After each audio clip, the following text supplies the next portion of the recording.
Hello viewers, আসসালামু আলাইকুম।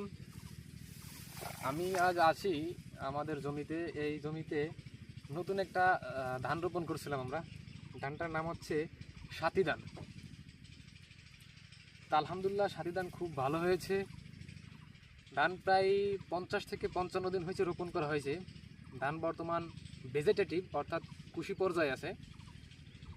ধানের এখন কুশি পর্যায়ে থাকা মানে হচ্ছে এখন ধানের একদম উত্তম সময়। এই সময় কুশি যত ভালো হবে ধান তত বেশি ভালো হবে। আপনারা লক্ষ্য করলে দেখবেন ধানের পাতা অতি সবুজ, অর্থাৎ নাইট্রোজেনের কোনো প্রয়োজন নেই, ভরপুর নাইট্রোজেন আছে। এই সময় ভুলেও ইউরিয়া সার রোপণ করা যাবে না। কারণ হচ্ছে এখন যদি ইউরিয়া সার রোপণ করা হয় তাহলে ধানের পাতাগুলো অনেক লম্বা হয়ে যাবে, যার কারণে আমাকে সুষম পদ্ধতিতে সার প্রয়োগ করতে হবে।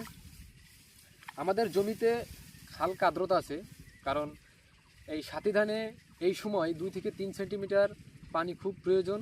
অতিরিক্ত জলবদ্ধতা বা শুকনো এই ধানের জন্য বেশ ক্ষতিকর। তাই সুষমভাবে এখন সব কিছু প্রয়োগ করতে হবে। আরেকটা বিষয়, হয়তো বা 10-15 দিনের ভিতর ধানের বীজ শীষ চলে আসবে। ঠিক এই সময় পটাশিয়াম এবং জিপসাম আমাদের অতি গুরুত্বপূর্ণভাবে ব্যবহার করতে হবে।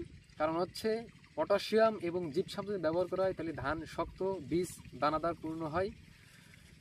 আল্লাহর রহমতে ধান অনেক ভালো আছে, সামগ্রিকভাবে খুবই ভালো আছে। যদি আবহাওয়া অনুকূলে থাকে ইনশাল্লাহ ভালো ফসল আশা করছি।